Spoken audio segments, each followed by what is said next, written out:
Alors, coucou les enfants, j'espère que vous avez bien fait vos évaluations, votre travail dans le cahier bleu. Il n'y a plus tant de choses que ça à faire. Peut-être que vous avez fait MHM aussi. Et puis là, on va construire la table x10. Alors, vous la connaissez bien, cette table x10, parce que souvent, on s'entraîne à multiplier par 10. Vous connaissez déjà peut-être certains la technique. Et en plus, vous connaissez déjà jusqu'à ici, puisque vous avez appris les tables x0, x1, x2, x3, x4 et x5. Donc déjà, vous savez jusqu'ici. Alors, vous prenez votre petit cahier violet et vous allez écrire le titre « La table x10 ». C'est une nouvelle leçon, d'accord? Donc, je vous laisse prendre votre petit cahier bleu, écrire la table x10 et après, on va la construire ensemble. Allez-y et revenez vers moi ensuite.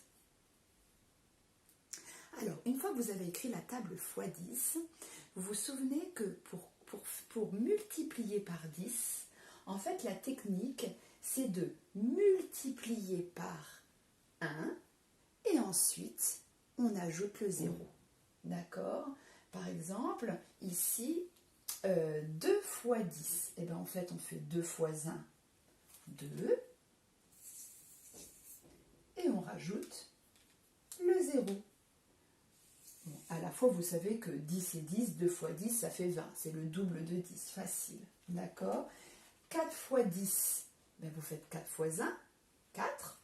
En fait, vous reprenez ce chiffre qui est là, et puis vous rajoutez un 0.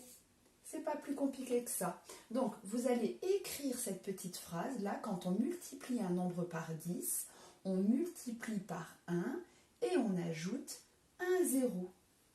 D'accord? Et ensuite, on va construire cette table. Donc, écrivez déjà ce qui est ici et ensuite, on va construire la table ensemble. Allez-y.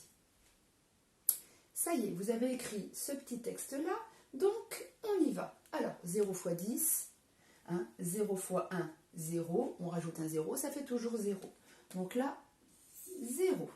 Quand on multiplie un nombre par 0, le résultat est toujours 0. 1 fois 10, il n'y en a qu'une fois de 10. Et puis si on fait 1 fois 1, 1, et on rajoute un 0. 3 fois 10, 3 fois 1, 3, et on rajoute un 0. Ça, elle est facile cette table. 5 fois 10, il y a 5 fois 10, 5 fois 10 barres de 10, donc 5 fois 1, 5, et on rajoute un 0. 6 fois 10, on fait 6 fois 1, 6, et on rajoute un 0. C'est comme s'il y avait 6 barres de 10. 7 fois 10, 7 barres de 10, ça fait 70. Là, désolé, j'ai écrit tout petit. Est-ce que vous voyez sur l'écran? Oui. 8 fois 10, ça va faire 8 fois 1, 8. Et je rajoute un 0.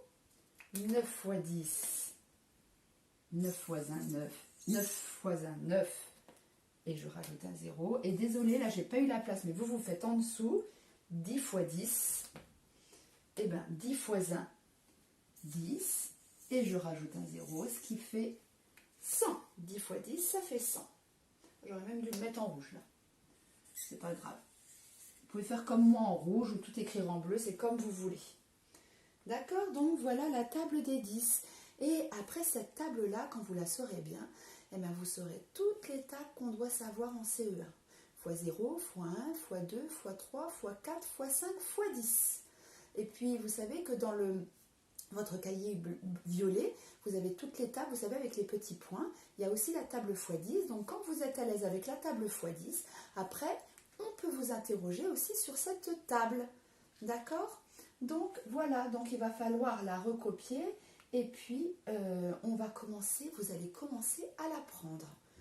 Mais bon, il n'y a pas à apprendre grand-chose si vous avez bien compris la technique. Alors, la suite du travail. Vous avez de la conjugaison. Donc, la conjugaison, on vous a mis une leçon qu'il faut imprimer, qui est ici. Voilà sur ce que l'on a fait hier, sur être et avoir au futur. Donc vous allez bien regarder, vous pouvez même fluoter la petite terminaison si vous voulez.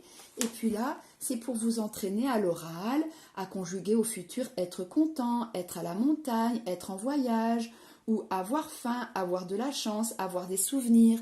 Donc entraînez-vous à les conjuguer à l'oral quand vous êtes en voiture, quand vous cuisinez, quand vous faites quelque chose.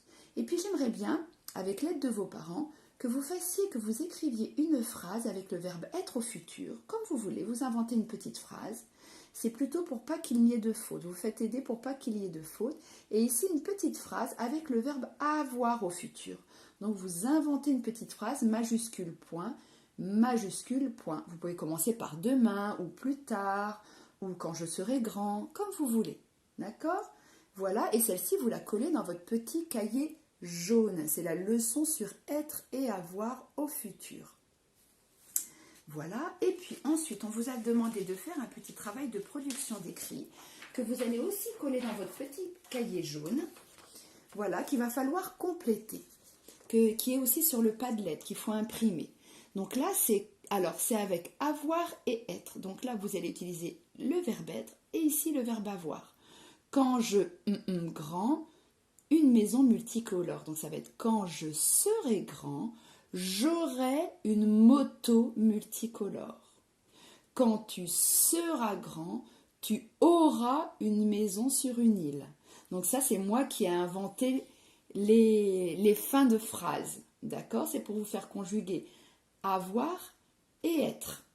Et là, en dessous, donc vous pouvez vous aider de la leçon parce que vous ne savez pas encore bien le verbe être et avoir. Si vous n'en avez pas besoin, tant mieux.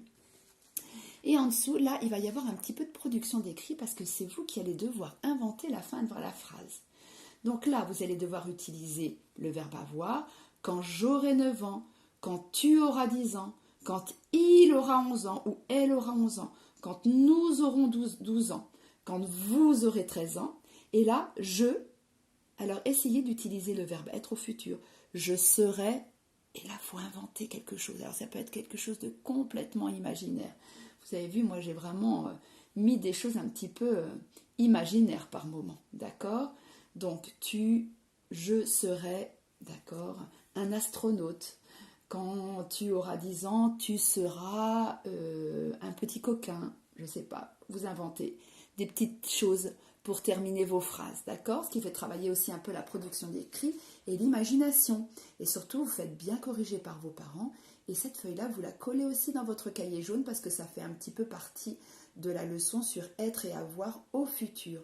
Comme ça vous entraîne à les utiliser. Et après ça, je pense que la leçon, elle sera bien su, vous la saurez. Hein, voilà.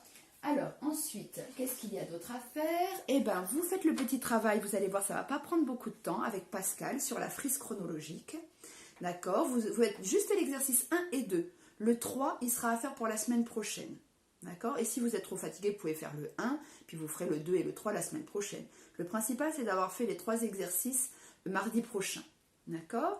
Et puis, j'avais oublié de vous dire aussi que avant de faire l'exercice sur l'heure dans le cahier du jour, ou c'est pas grave si vous le faites maintenant, il y a un petit diaporama sur l'heure aussi qui est très très bien fait pour bien réviser l'heure. Donc il est sur le Padlet, vous pouvez le regarder. Et puis, eh ben c'est tout. Je crois que vous aurez fait le tour de la journée. Attention, pour lundi prochain, comme vous avez 4 jours, hein, vous revoyez bien la table x5. Vous commencez à apprendre la table x10, d'accord ? Vous revoyez bien être et avoir au futur, vous devez les savoir, il y aura des petits exercices d'entraînement.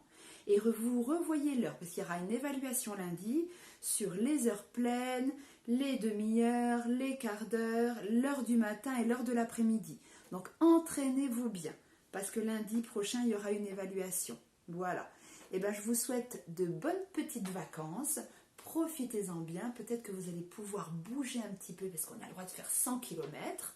Et que vous allez peut-être voir papy, mamie, que vous allez voir peut-être un petit peu de personnes. Mais attention, toujours faire attention de respecter les gestes barrières. Et je vous fais surtout, prenez bien soin de vous. Vous dites pareil à vos parents. Et puis je vous fais de gros bisous et je vous retrouve lundi. N'hésitez pas à me mettre des petites photos sur Facebook, sur ce que vous faites, ou des petites photos aussi sur Classroom pour me montrer ce que vous faites pendant ce long week-end. Moi, j'essaierai aussi de vous en mettre une. Voilà, je vous fais des gros bisous, je pense bien fort à vous et reposez-vous bien. Gros bisous.